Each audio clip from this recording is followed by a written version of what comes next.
On se retrouve ici dans un des lieux symboles des attentats qui frappent la France depuis 2 ans maintenant, au même titre que la promenade des Anglais. On est sur la terrasse de la Belle Équipe, un des restaurants frappés par les terroristes du 13 novembre. C'est ici qu'il y avait eu le plus de victimes, une vingtaine de morts, dont la moitié des employés du restaurant. Depuis, on a reconstruit cette fresque avec 3 coquelicots qui discrètement rappellent le nom des 20 victimes. Et on se retrouve avec vous, Éric Pelletier, bonsoir. Bonsoir. Et merci de nous rejoindre. Vous signez avec Christophe Dubois « Où sont passés nos espions? Petits et grands secrets du renseignement militaire ».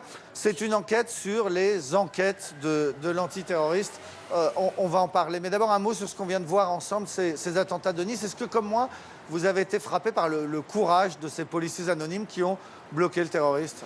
Ouais, c'est très émouvant parce qu'on voit qu'ils sont à la fois dans leur processus professionnel qu'ils ont codifié et en face, ils n'ont jamais imaginé une telle scène et ils seront marqués à jamais. Ils l'expriment avec leurs mots parce qu'ils ont vu et ce qu'ils ont ressenti ce soir-là. Alors, l'enquête sur Nice, elle en est où? Le principal terroriste, bien sûr, a été abattu, on vient de le voir. Depuis, il y a eu un certain nombre d'interpellations. On a du mal à comprendre si c'était vraiment des complices, des proches, uniquement des gens qui lui ont vendu une arme. Oui, on en est à une demi-douzaine d'interpellations, un peu plus maintenant. On est plutôt dans une logistique, c'est-à-dire d'une fourniture d'armes. La justice appelle ça fourniture de moyens. Pour autant, la grande interrogation, c'est de savoir s'il y a un lien direct avec l'État islamique, avec Daesh en Syrie. A priori, on n'a pas trouvé ce lien. On est sur un profil qui est très particulier, un profil qui rappelle un peu ce que les policiers nomment les dossiers camisole, c'est-à-dire des dossiers qui sont à la frontière entre, bien sûr, le terrorisme et puis aussi peut-être la psychiatrie. Vous dites dans le livre, il y a les fous de Dieu et puis il y a les fous tout court.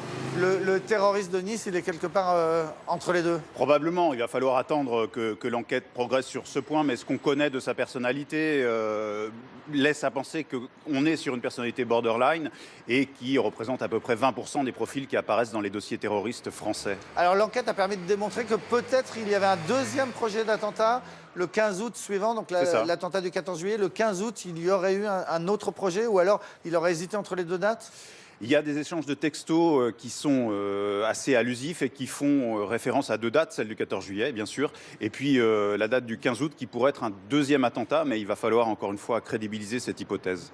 Alors, vous dites qu'il était en dessous des radars parce qu'il n'avait pas de contact direct avec la Syrie, avec Daesh. C'est donc l'opposé absolu de Abaoud, l'homme qu'on a présenté comme le cerveau présumé du 13 novembre, l'homme qui était ici, parmi le commando qui a fait 20 morts sur cette terrasse de la Belle Équipe.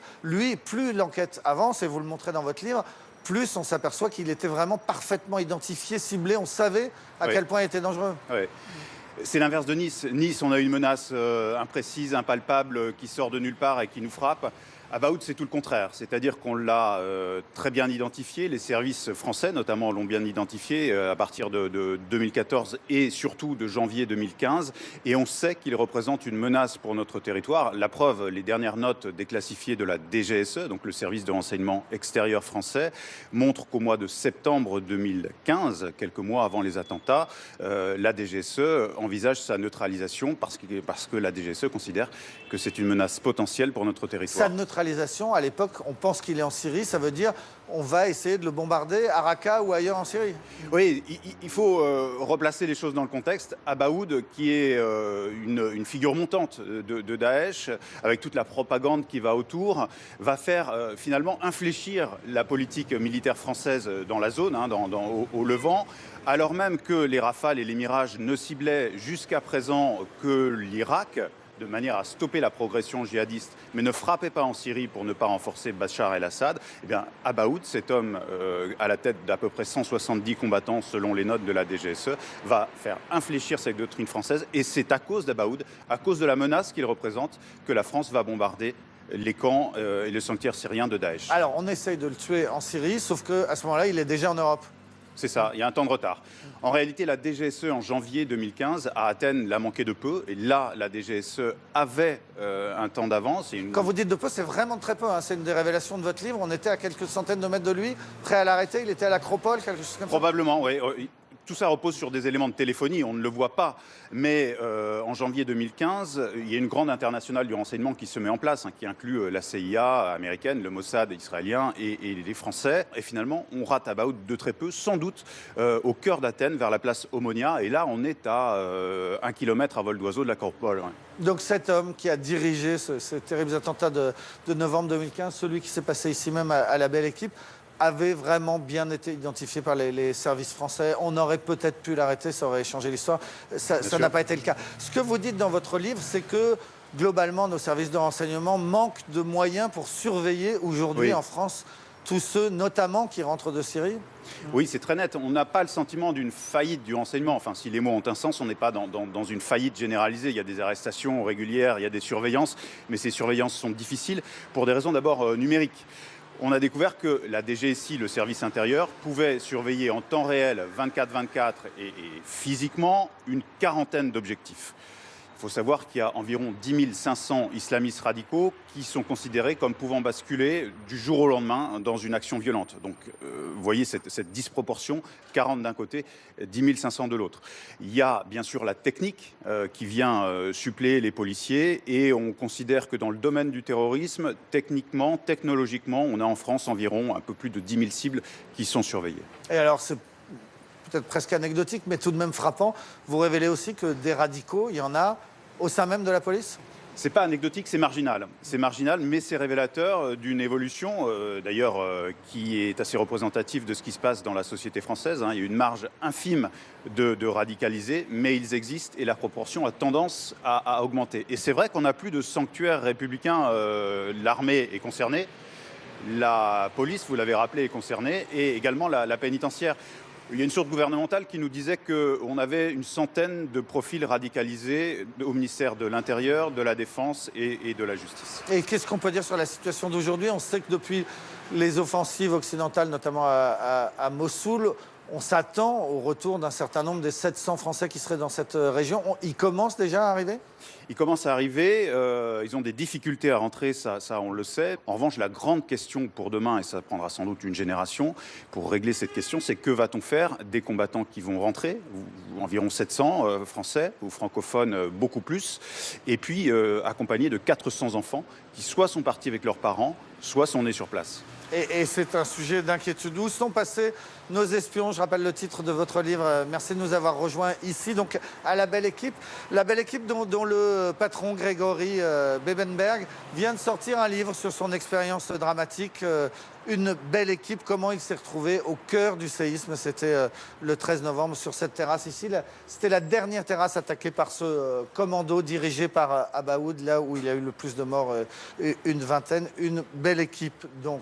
On va maintenant parler de la riposte de la France aux attentats, les bombardements en Irak et en Syrie. Nous avons enquêté en France auprès de ceux qui décident des cibles là-bas, et puis en Irak, là où les bombes françaises tombent. Des deux côtés de la bombe, c'est un reportage de Mathieu Fourou, Rola Tarsissi, Brice Bobby et David Dameda.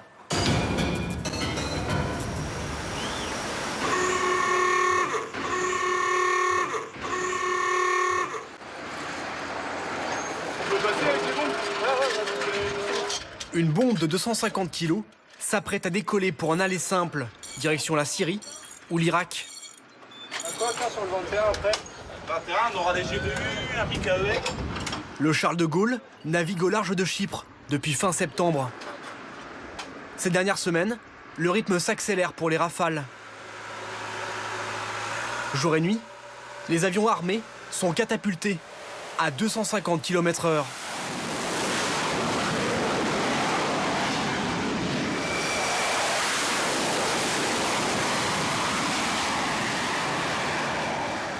Ils reviendront 6 heures plus tard, en ayant parfois largué toutes leurs munitions. Rafale 36 sur le pont. Moins 3. 3 bombes en moins sous cet avion. Tu auras ainsi le Dauphin 313 et le Rafale 28 à monter. Et tu recevras le 44. Sur le pont d'envol, les chiens jaunes sont responsables des dizaines d'appontages quotidiens. Entre deux décollages, en ce moment, ils ont à peine le temps de faire ce qu'ils appellent la cueillette. Le moindre objet peut devenir vite dangereux avec le souffle des réacteurs. Donc tous les matins, on effectue la cueillette avant le départ des chasseurs. 10 minutes pour ramasser tout ce qui traîne et les chiens jaunes retournent à leur poste. 24 rafales tournent en permanence sur le navire. C'est des journées sans fin. Mais quand on aime, on ne compte pas. Ça continue la nuit jusqu'à tard. Ouais. Et ça commence très tôt le matin. En ce moment, c'est assez actif. Ouais. Jamais les avions du Charles de Gaulle n'ont été si lourdement armés. Déjà plus de 12 tonnes de bombes ont été larguées sur les positions du groupe État islamique. La France met toute sa puissance de feu dans cette guerre. Comme en témoignent ces images, jamais diffusées. Sur ce bastion de Daesh, 6 bombes en 5 secondes. Tous les jours, il y a des avions qui frappent aujourd'hui, en Irak et en Syrie. La frappe va être sur les infrastructures, ça va être sur les centres d'entraînement, sur des stockages de munitions, sur les combattants de Daesh. La France est en guerre. Nous devons frapper et détruire ceux qui nous ont agressés ici. L'opération Chamal. 2 ans que la France frappe Daesh depuis le ciel. Avec 12 autres pays, membres de la coalition menée par les États-Unis. Dans les secrets des services de renseignement de l'armée, avec les habitants des villes irakiennes bombardées. Voici le visage méconnu de la guerre des Français.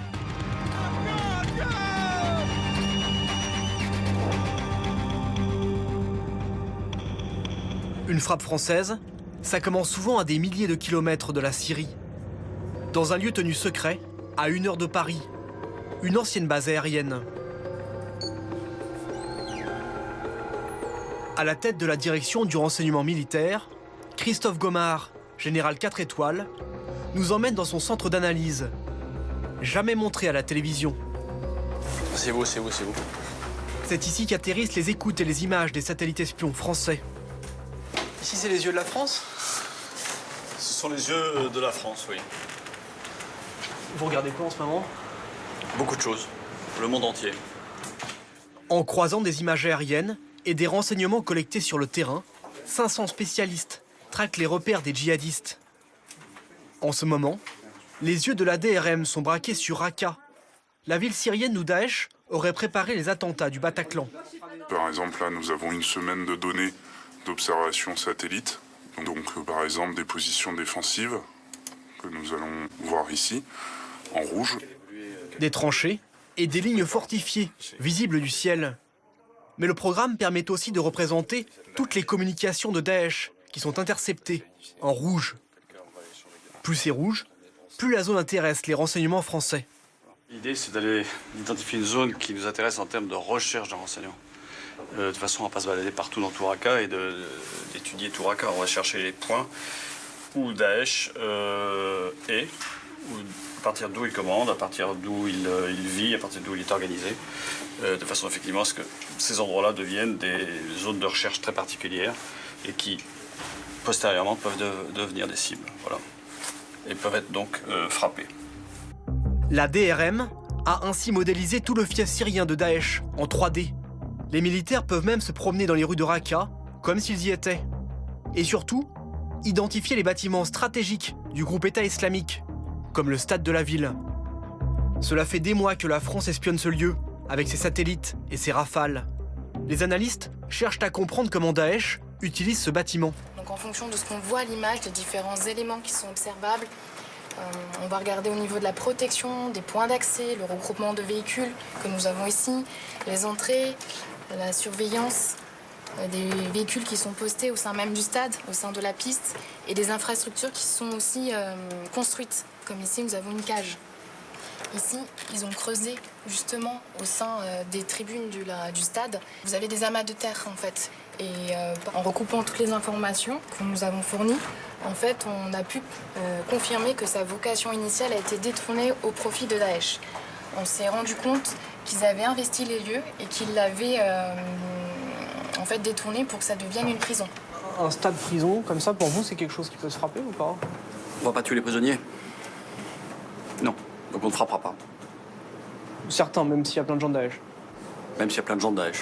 Oui. Ça n'est pas du tout dans le concept occidentaux. Officiellement, la France et ses alliés s'interdisent de frapper tous les bâtiments civils, comme les écoles, les lieux de culte et bien sûr, les hôpitaux. Mais à Raqqa, la DRM a identifié un autre bâtiment très prometteur, ce centre de commandement de Daesh. Et cette fois, le renseignement est parti des réseaux sociaux. Suite à différentes recherches internet, nous avons pu trouver ces images qui sont principalement issues de propagande Daesh. Il a été assez facile pour nous de faire des points de comparaison par rapport à notre image aérienne ou même nos images satellites. Donc pour le cas de cette image-là issue d'internet, on voit le poteau qui est surmonté d'un projecteur qu'on retrouve ici. On retrouve une ombre qui est caractéristique d'un drapeau qui serait donc le drapeau de Daesh. Ici, vous avez ici par exemple aussi un lampadaire, donc ça nous permet de recaler et de confirmer ou d'infirmer une affiliation à Daesh. Là, en l'occurrence, ça nous permet de confirmer l'affiliation de ce bâtiment à Daesh. Une cible idéale pour les avions français. Grâce à la précision de ces observations, même à des milliers de kilomètres de cette ville syrienne, le général prétend pouvoir éviter tout dommage collatéral. De toute façon, avant toute frappe, si frappe il y a de toute façon des yeux en permanence au-dessus de l'objectif pour s'assurer qu'il n'y a que des gens en armes qui sont présents là. Et donc, ni femmes, ni enfants en règle générale. C'est déjà arrivé qu'il y ait un bâtiment à côté qui était touché d'une manière ou d'une autre par une frappe? Bien sûr, ça peut arriver. Là, c'est pas une science exacte. Dès qu'on utilise des explosifs, c'est jamais une science exacte. Mais en règle générale, non, c'est pas touché. Ou le bâtiment peut être touché à la marge, mais dans tous les cas, ce qui doit être détruit, il l'est. Ce qui ne doit pas être détruit, il ne l'est pas. Oui, vous l'avez dit, c'est pas une science exacte. Une vitre qui casse, quelque chose, ça peut faire mal à un voisin. Ça, on en est conscient. Nous sommes en guerre, monsieur. Une fois les cibles déterminées, la guerre se déroule loin des écrans d'ordinateur.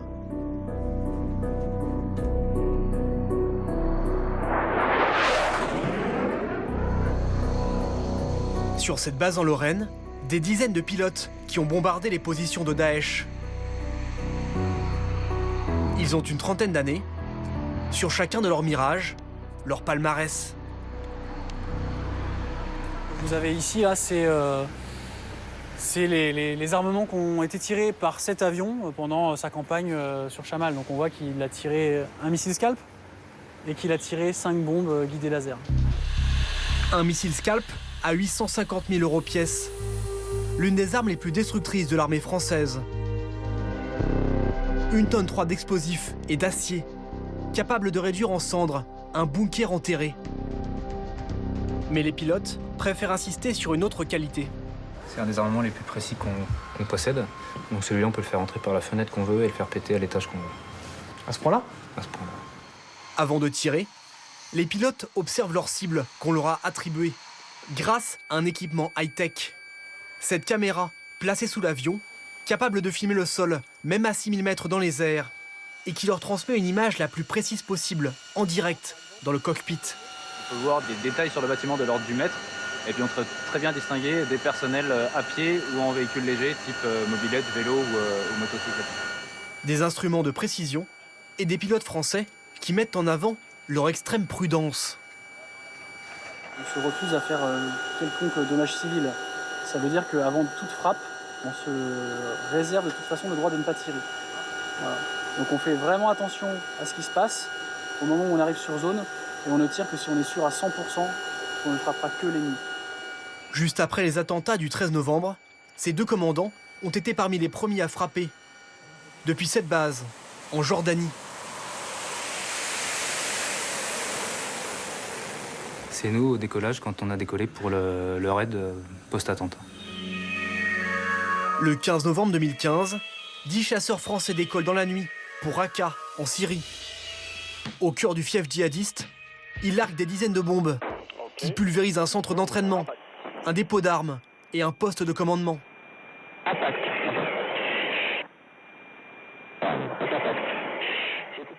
Moins 20, moins 2. Ouais, excellent.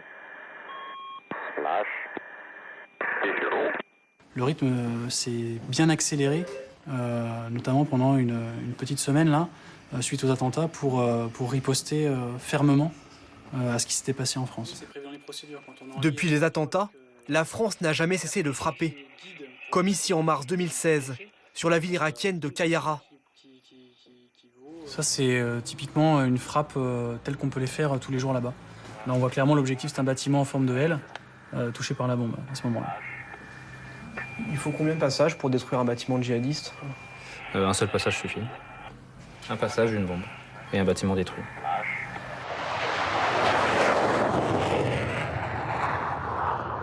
Nous sommes allés vérifier, à 3600 km de la France, la précision des frappes aériennes dont la coalition semble si fière. Qayara, sur les rives du Tigre. Après 5 mois de bombardement, cette ville au sud de Mossoul a été libérée le 27 août dernier.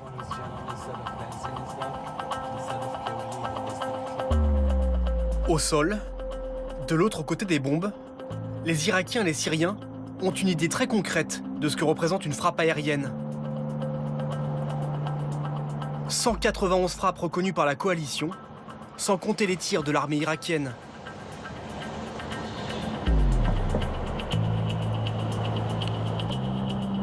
Avant de fuir, les combattants de Daesh ont incendié des puits de pétrole pour empêcher les avions de chasse de repérer leur position. 48 heures avant notre tournage, les tout derniers djihadistes ont fait sauter une gigantesque usine de traitement de soufre.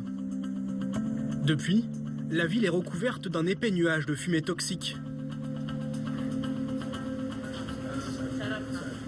Salah El Joubouri, le maire qui était en place avant l'occupation, vient tout juste de reprendre ses fonctions. Ce jour-là, une équipe télé est venue de Bagdad pour l'interroger. La veille, 2 personnes sont mortes, empoisonnées par les émanations de soufre. L'eau de la ville est contaminée et le bétail a été intoxiqué.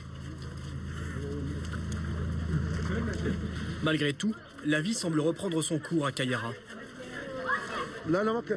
Avant, tout était interdit. On ne pouvait ni fumer des cigarettes, ni le narguilé, ni rien d'autre. Chaque déplacement était contrôlé. Regardez là comme les gens sont libres de se promener et d'acheter ce qu'ils veulent. Maintenant, tout le monde peut fumer, s'habiller comme il veut et même boire. Pendant les 2 années d'occupation de l'État islamique, les frappes aériennes n'ont jamais vraiment cessé. Des tirs, à la fois libérateurs et dévastateurs. Là, c'était la grande université. Daesh en avait fait des entrepôts. Des entrepôts pour stocker les armes. Oui, des armes. Et donc, elle a été bombardée par les avions de la coalition. Là-bas, c'était le stade. Daesh s'en servait pour entreposer des voitures piégées. Ça aussi, ça a été bombardé par la coalition. Tout ce qui a été détruit ici, c'était des installations liées à Daesh. Mais lorsque l'on parcourt les rues de Qayara, difficile de croire que tous les bâtiments qui ont été détruits abritaient des combattants de Daesh. Depuis 3 mois, pas un jour ne passe sans que Fadel ne repense à ce qu'il appelle le samedi noir.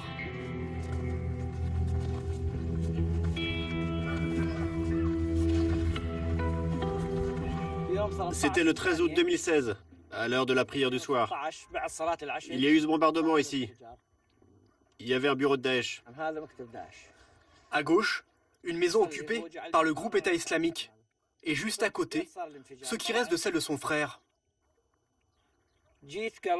La maison de mon frère a complètement explosé. Il y a 3 enfants qui sont morts. 3. Avec mon frère, ça fait 4. Il y avait aussi un ami qui était venu de Mossoul qui est mort lui aussi. Et un passant dans la rue qui est mort. Mon frère ne voulait pas partir de chez lui. Il me disait « Tu veux que j'aille où ?» Je lui proposais de dormir chez moi, mais il finissait toujours par revenir. C'est la première fois que je reviens. J'y arrive pas. Sans vous, je ne serais pas revenu. C'est la première fois depuis le 13 août. J'ai du mal à voir ça. Je ne le supporte pas. C'est trop dur? Oui, c'est trop dur. La coalition a officiellement reconnu avoir visé Qayara ce jour-là. Même s'il a perdu des proches, il dit comprendre l'objectif de cette frappe aérienne. En ville, ce n'est pas le cas de tout le monde.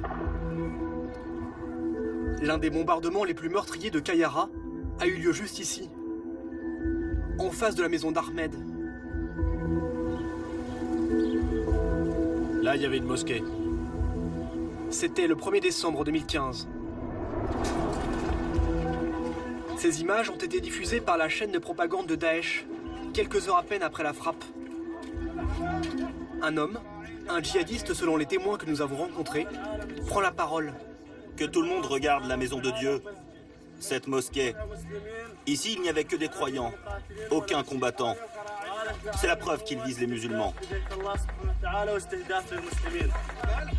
Selon les riverains, la frappe aurait fait 9 morts, tous des civils. Parmi eux, 7 enfants. Les images des dizaines de blessés sont aussitôt utilisées par Daesh.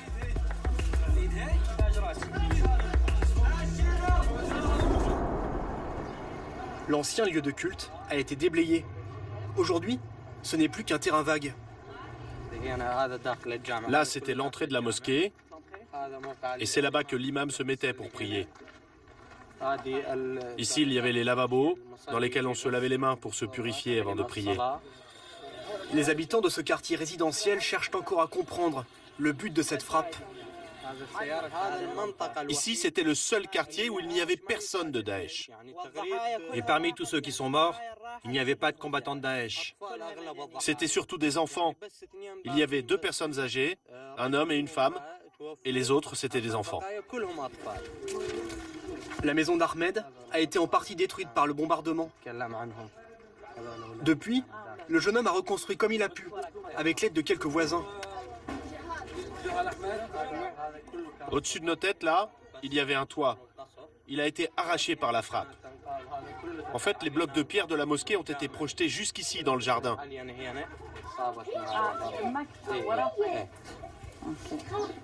Les enfants d'Ahmed ont été épargnés. Sa mère, elle, a bien failli perdre la vie. On l'a sorti des décombres, mais quand on est arrivé, on ne voyait que des débris. On a vu une tache de sang, et elle était en dessous. Mon talon était cassé. Mon pied était ouvert, on m'a recousu. De là à là, c'était ouvert aussi. Et pareil de l'autre côté. Je n'ai même plus de cheveux. La bombe est tombée dans la matinée, alors qu'elle était au fond du jardin. C'était là. J'étais en train de jardiner, en train de planter des graines juste ici. J'ai entendu un bruit d'avion qui venait d'ici. J'ai levé la tête. Et puis j'ai recommencé à jardiner. Et après, je me suis réveillée à l'hôpital. J'ai rien vu. Juste mon jardin, c'est tout. Vous n'avez pas eu peur du bruit de l'avion? Mais il n'y avait pas de quoi avoir peur. Il n'y avait rien ici, juste une mosquée. Bonjour. Ça, c'est mon père. Il est retraité de l'armée. Abou Ahmed était militaire du temps de Saddam Hussein. Il a appris la mécanique à chacun de ses 5 fils. Dans la famille, comme dans le quartier, une rumeur persiste. La bombe qui a détruit la mosquée voisine serait française. La preuve, selon eux, le calendrier. C'était juste après l'attaque qui a lieu en France. Oui, et ce sont des avions de la coalition qui nous ont frappés. Et d'ailleurs, le président français avait prévenu. Il avait dit, nous allons frapper fort. François Hollande? Oui, oui, précisément. Nous avons contacté le ministère de la Défense, qui affirme qu'aucune frappe française n'a eu lieu ce jour-là à Qayyarah. Avant la guerre, il faisait partie des familles les plus riches de la ville. Ahmed se souvient avec nostalgie de son adolescence, des nombreux voyages et des pique-niques au bord du Tigre.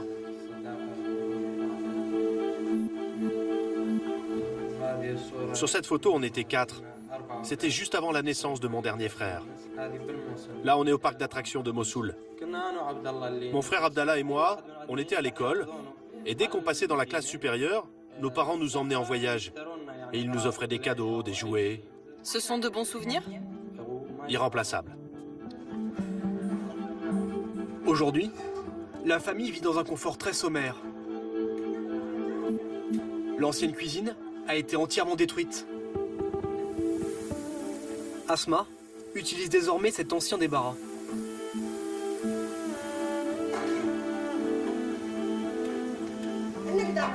Une cuisine, ça se remplace. Mais le principal, c'est qu'on est débarrassé de Daesh. Ils nous ont détruits. On ne pouvait pas sortir librement. Si j'ouvrais la porte, que les hommes de Daesh voyaient ma tête, je devais payer une amende de 50 000 dinars irakiens si mon visage n'était pas complètement couvert. 50 000 dinars, soit près de 40 €. Une somme énorme pour les Irakiens. Depuis la récente libération, beaucoup de choses ont changé. Maintenant, on a du bon pain, de la viande, des légumes. Nous, tout ce qu'on veut, c'est vivre en sécurité, dans un pays où la religion, c'est quelque chose de personnel. Moi, là, par exemple, si vous n'aviez pas été là, je serais en train de prier à la mosquée. Mais je ne veux pas qu'on m'y oblige. La coalition et tous ceux qui ont participé au combat, nous leur sommes très reconnaissants. Ils nous ont aidés à nous débarrasser de Daesh. Même si chez nous on a eu des blessés et que beaucoup de civils sont morts. Quand ils sont venus nous libérer, c'était évident qu'ils allaient faire des victimes. À la guerre, il y a des morts. À Qayara, comme ailleurs en Irak, la France assure n'avoir jamais fait de victimes civiles. Dans le bureau du ministre de la Défense, pas de place pour le doute. Jusqu'à présent, en Irak, je n'ai pas eu, en ce qui concerne les forces françaises, de conséquences sur ce sujet. J'en ai pas. Est-ce que vous êtes certain que la France, sur les 2000 frappes depuis le début peut-être? Oui, je vous redis, si j'ai pas été suffisamment compris, je n'en ai pas d'éléments qui me permettent de dire qu'il y a eu des dégâts collatéraux. À ce jour, seuls les États-Unis ont admis avoir frappé par erreur des civils. 119 morts en tout, en Irak et en Syrie. Mais ce bilan est contesté par les ONG. Depuis plus de 2 ans, les enquêteurs d'Air Wars comparent les chiffres avancés par la coalition avec des témoignages recueillis sur le terrain et sur les réseaux sociaux. Selon cette experte néerlandaise, le bilan réel des frappes serait bien plus élevé qu'annoncé. Non pas 119, mais 1721 civils tués par la coalition. La différence est énorme et cela nous inquiète parce que ça veut dire que probablement beaucoup de cas de pertes civiles n'ont pas été déclarés. Il n'y a pas assez de transparence, surtout sur ce thème de pertes civiles. La France a frappé presque 900 fois et avec ce nombre de frappes, ce nombre de bombes tirées, c'est presque impossible qu'il n'y ait jamais eu de pertes civiles. Dans sa communication sur les frappes aériennes, la Grande Muette cultive en effet une certaine opacité. Il est difficile d'extraire, d'isoler le bilan d'une seule frappe. Lors du point presse hebdomadaire de l'armée, les journalistes spécialisés dans la défense, comme Jean-Marc Tanguy, en font souvent les frais. Aux questions précises, difficile d'obtenir des réponses précises. Quel est le nombre de bombes qui ont été larguées par l'opération Chamal depuis son début il y a plus de 2 ans? Je crois avoir déjà donné la réponse et pour l'instant je n'en changerai pas. L'état-major publie parfois quelques chiffres sur les munitions utilisées, mais refuse de les actualiser chaque semaine. Je vous encourage à aller sur le site internet du ministère de la Défense britannique. Or que ce soit vrai ou pas, mais vous avez une liste très précise des cibles qui ont été frappées, des munitions qui ont été utilisées. Pour un peu, vous auriez le portable du pilote et la photo de sa petite amie. J'exagère à peine. En France, on va vous dire, depuis le début des frappes, nous avons effectué tant de sorties, nous avons frappé cette semaine tant de fois, mais vous n'avez pas le détail du nombre de munitions qui sont consommées. Et quand vous posez la question, vous n'avez pas de réponse. On vous dit on peut pas vous répondre. Il existe d'autres frappes sur lesquelles la France donne encore moins de détails. Elles représentent pourtant près de 9 sorties sur 10. Ce sont les raids aériens qui viennent soutenir les troupes irakiennes au sol. Sur les hauteurs de Mossoul, près de Bashika, un fortin tenu par les Peshmerga depuis 2 ans.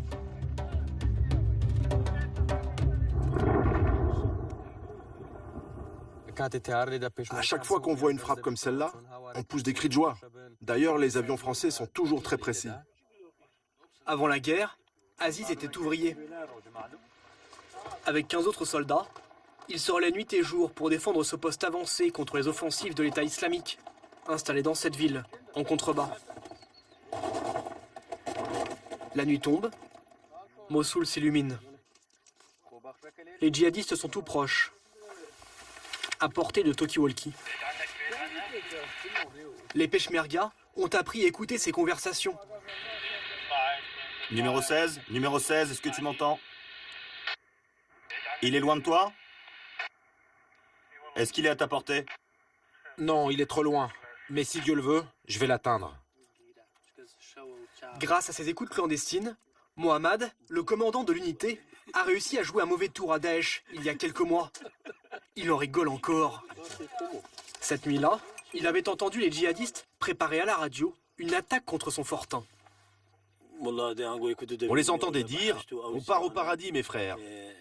On va égorger ces mécréants. » Peu après, les djihadistes se sont approchés par la route avec leurs voitures piégées, tous phares éteints.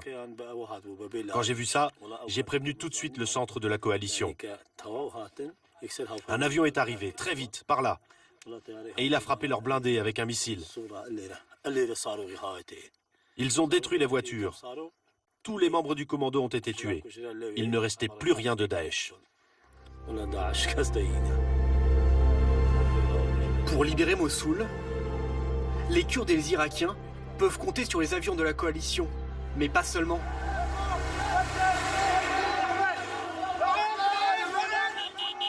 Les soldats qui rejoignent le front ont eu droit à de petits cadeaux. Dans cette caserne, à 5 km du front, nous leur avons demandé de nous montrer leurs canons de 20 mm. Ils sont pas tout neufs, hein, mais ça fait l'affaire. Une arme made in France au top de la modernité, dans les années 80. Mais largement suffisante contre les blindés légers de Daesh.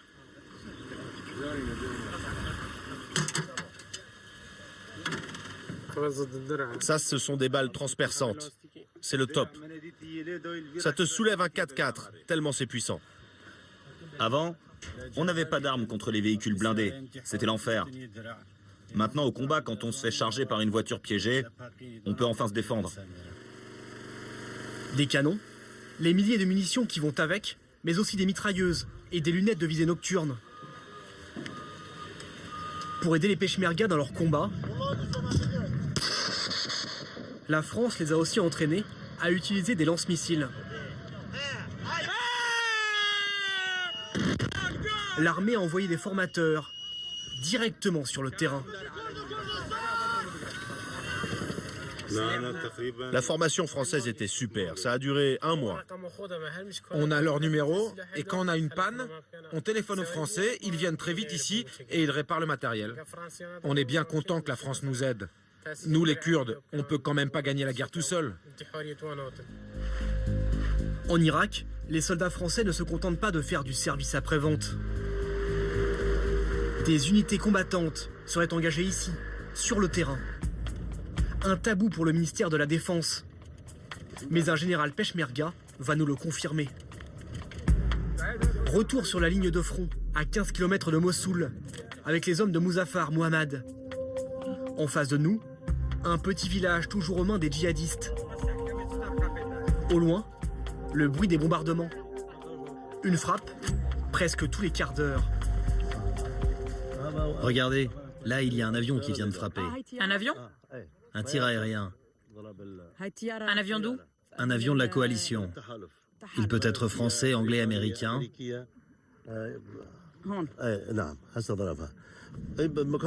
Oui, l'ennemi est juste là, où ça vient de frapper, juste derrière la colline. 15 jours auparavant, à une vingtaine de kilomètres de là, 2 membres des forces spéciales françaises auraient été victimes d'un piège de Daesh.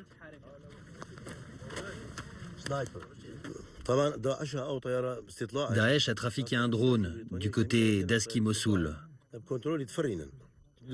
Il est tombé au sol. Du coup, les Peshmerga sont allés voir. Ils se sont dit, soit c'est à Daesh, soit c'est aux Français. Les forces spéciales françaises sont venues le voir avec les Peshmerga. Et le drone a explosé. 2 de nos officiers sont morts et les 2 Français ont été grièvement blessés. En fait, ils avaient placé une grenade juste en dessous du drone. Embarrassé, le ministère de la Défense a refusé sur le moment de s'exprimer sur l'incident. Mais la presse sort l'information. Le gouvernement finit par réagir. Il a fallu attendre presque une dizaine de jours avant que le porte-parole du gouvernement reconnaisse que ces 2 commandos des forces spéciales étaient blessés. On peut quand même s'étonner. Il y a plusieurs types de postures. Il y a la posture qui vous dit les forces spéciales, ça n'existe pas. Après, on sait parfaitement les forces spéciales existent, qu'elles ont été déployées là-bas. Donc vous avez des gens qui sont un peu plus sensés qui vous disent oui, ils sont là-bas, mais nous, on n'en parle pas. Et puis après, de temps en temps, vous voyez qu'il y a des collègues qui ont la chance de pouvoir faire des sujets sur eux. Et donc là, on comprend que réellement, ils sont là. C'est pas juste des mannequins qui sont posés sur une ligne de front. Des soldats en chair et en os qui se laissent rarement filmer. L'été dernier, un journaliste a pu approcher des combattants français et britanniques lourdement armés sur le front syrien. On voit les forces spéciales guider des frappes aériennes avant qu'une voiture piégée ne fonce sur leur position. Les Kurdes ouvrent le feu, mais c'est finalement un missile qui détruit le véhicule. C'est moi qui l'ai touché. Ça fait plaisir, hein? Bravo mon pote. Mais le missile a en fait été tiré à quelques mètres de là, par les hommes des forces spéciales. Les Français, pendant 2 ans, n'ont pas donné que des cours sur le fonctionnement d'un canon de 20 mm, et ils font le travail que font des forces spéciales, c'est-à-dire combattre, neutraliser. Quand ils voient un djihadiste qui passe à portée de tir, ils tirent. Enfin, ils sont là pour ça. Hein. On va pas se mentir. Hein. L'armée ne frappe pas toujours les combattants de Daesh au hasard. Récemment, un livre a fait sensation. François Hollande y fait une confidence. Il dit avoir ordonné des frappes ciblées contre des djihadistes français. On a une liste de noms de tous les gens qu'on a éliminés. Parmi les cibles de la France, un certain Salim Ben Ghalem. Le Français est un proche des terroristes de l'attentat de Charlie Hebdo. Il serait un recruteur important de Daesh. D'après nos informations, le président de la République aurait fait ses révélations quelques heures après une opération planifiée visant à l'éliminer. Salim Ben Ghalem a été clairement désigné comme une cible d'une frappe qui a eu lieu le 8 octobre. Et si vous voulez, ça a été un tournant. Parce que c'est, à ma connaissance, une des premières fois où tout d'un coup on a vu l'État français presque sur le point de reconnaître officiellement qu'ils avaient ciblé, donc voulu tuer, un citoyen français qui, par ailleurs, était visé par un certain nombre de procédures judiciaires. C'était au final la réhabilitation d'une espèce de droit de vie ou de mort sur tout individu sans aucune forme de procès. Est-ce que vous assumez ça? Est-ce que parfois on sait qu'on va faire une frappe mais qu'on va viser une personne particulièrement? Je n'ai jamais commenté ce genre de choses et je ne vais pas commencer avec vous. Pourquoi? Parce que je n'ai jamais commencé ce genre de choses et je ne vais pas commencer avec vous. Alors pourquoi pas commencer avec moi? Pourquoi ne pas les commenter? Parce que je n'ai jamais commenté ce genre d'action et que je ne vais pas commencer avec vous. Si la question que vous posez est est-ce qu'il faut, lorsque nous faisons une intervention de frappe, éviter de frapper les chefs terroristes, la réponse est non. Le patron du renseignement militaire prend moins de précautions. Il confirme que les frappes françaises ont parfois des objectifs bien précis. Ce ne sont pas des listes au sens où on dit bon, allez, on élimine machin, on élimine machin, on élimine machin. C'est pas ça. On préfère effectivement tuer un des chefs plutôt qu'un simple combattant. Parce que ça a des implications directes sur leur mode de fonctionnement. Si c'est un Français, si c'est un combattant de Daesh d'origine française, c'est un combattant de Daesh. Il est peut-être d'origine française, mais on ira le cibler parce que c'est un combattant de Daesh. Ces derniers mois, de petits secrets d'État semblent voler en éclats. Aujourd'hui, François Hollande, on voit bien, au terme de son quinquennat, fait tout pour apparaître comme un chef de guerre. On voit bien que là, fin 2016, non seulement il assume dans un ouvrage le fait d'avoir commandité des assassinats, ordonné des assassinats ciblés, on voit bien que aussi la hiérarchie militaire française est beaucoup plus encline, semble beaucoup plus libérée en termes de communication pour décrire un peu ses modus operandi, c'est l'usage le recours aux frappes ciblées. Donc il y a peut-être aussi cette volonté d'enfoncer le clou et vraiment de se présenter comme quelqu'un qui n'est pas du tout mou, n'est pas du tout rétif à la décision. Et il est tellement pas rétif à la décision qu'il fait tuer des gens.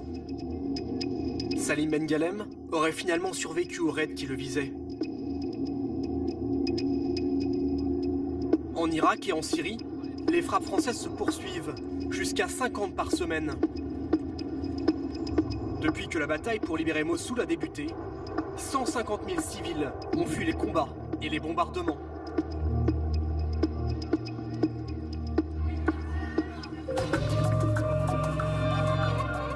Et voilà pour ce reportage signé Mathieu Fourou et Rola Tarsissi. On se retrouve maintenant à Ballard, dans le nouveau Pentagone français, le nouveau ministère de la Défense. Dans votre bureau, général Christophe Gomard, bonsoir. Bonsoir. Et merci de nous accueillir dans ce bureau qui est sans doute celui de l'homme le mieux informé de l'armée française, non? Je cherche à l'être. Je ne sais pas si je le suis, mais je cherche à l'être. Alors, vous nous avez ouvert les portes de ces salles, donc de la DRM, la direction du renseignement militaire que vous dirigez, où arrivent toutes les images des satellites. C'est ce qu'on appelle les yeux et les oreilles de l'armée française. Vous êtes vraiment en permanence braqué sur Mossoul, braqué sur Raqqa? Je suis braqué là où les armées françaises ont besoin de renseignements, en particulier sur le reste, parce que quel est le métier de la direction du renseignement militaire? C'est environ moins de 2000 personnes réparties entre les gens chargés de la recherche, les gens chargés de l'analyse et les gens chargés de la diffusion. L'idée, c'est effectivement d'être renseigné sur les théâtres d'opérations au profit des armées françaises qui mènent des opérations, mais également au profit du chef d'état-major des armées ou du ministre de la Défense pour les éclairer, pour qu'ils puissent prendre leurs décisions. Là, on a pu voir donc, dans vos locaux les images qui arrivent de Raqqa. On a vu comment, par exemple, vous repérez qu'on est en train de construire une prison sous un stade, que vous décidez de ne pas bombarder parce qu'il y a des prisonniers. J'imagine que vous en avez plus que ce que vous avez bien voulu nous montrer. Vous avez aussi des images en temps réel, des images qui bougent. Vous suivez les gens de Daesh?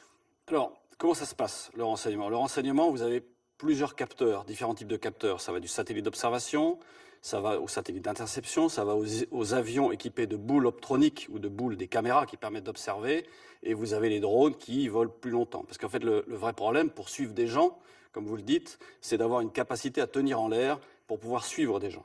Après, on suit autrement. On peut suivre grâce aux interceptions, en particulier des réseaux radio ou des réseaux UHF, c'est-à-dire très courte portée. C'est-à-dire les écoutes, là. C'est-à-dire les écoutes. Mais les gens pensent toujours qu'on écoute les téléphones. On n'écoute pas que les téléphones. Et en tous les cas, le job des militaires que nous sommes, c'est d'écouter les réseaux radio militaires. Donc, dans notre langage, on parle de HF ou de VHF, c'est-à-dire longue portée ou courte portée.